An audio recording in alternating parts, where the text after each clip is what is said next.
Hey, hi, it's Mark Hopkins here, Dojo Americana in Oceanside, California. I share a gym here with Triple Threat, and we're right here off of El Camino Real and the 78 freeway. We got a great facility, but today I'm not talking about jiu-jitsu or martial arts or anything like that. I'm here to talk about back pain, low back pain. Millions and millions of people suffer from low back pain. Even myself, for over 20 years, I dealt with back pain. The kind of back pain I had was not the type that limited me from doing anything.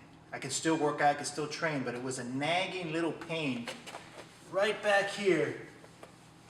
And it was just there. It was there all the time, and I felt like I wanted to hang from a bar, like a pull-up bar, and just let it stretch out and pop. Okay? And that's what I did for like 20 years plus. I would just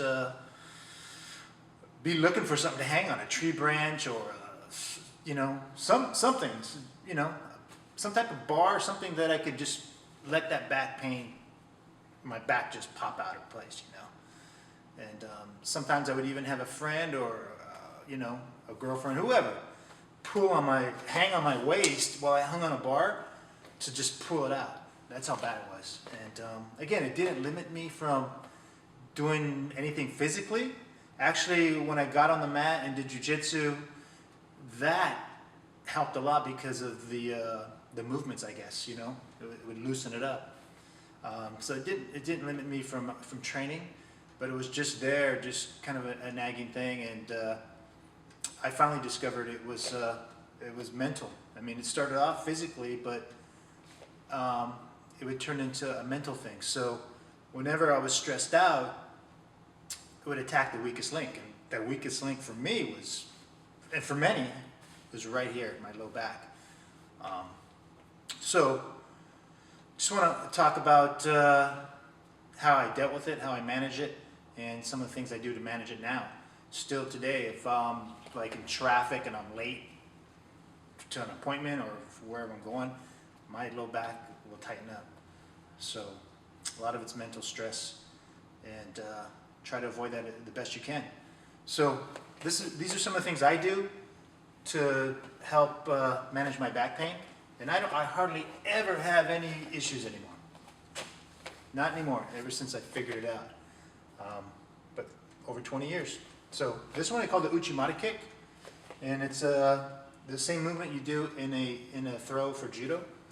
So I just place one hand on the wall, and I'm going to kick my inside leg up. Okay, you can feel it stretch out that hamstring. Okay, so I do these almost every day. You can do these anywhere, just you need something to kind of prop you up here. You don't really need that once you get really good at it and get good at balance. But this is it. Put all the weight on my outside leg, kick up. Put all the weight on my inside leg, reset, kick up again. Don't think about anything, just do the movement. Don't kick too high at first because you may pull a hamstring. But I'm just relaxing and breathing. Feels really good.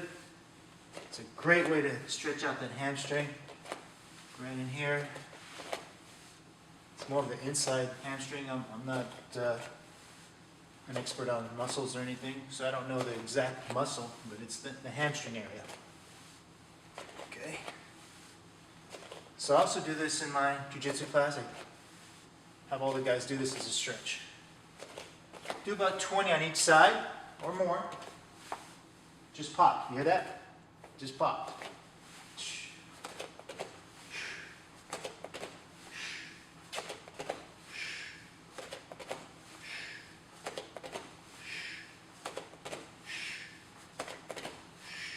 You can go back and forth. Like I said, you can do these anywhere. I was running on the beach yesterday, and I haven't ran in a while, and my legs were really tight.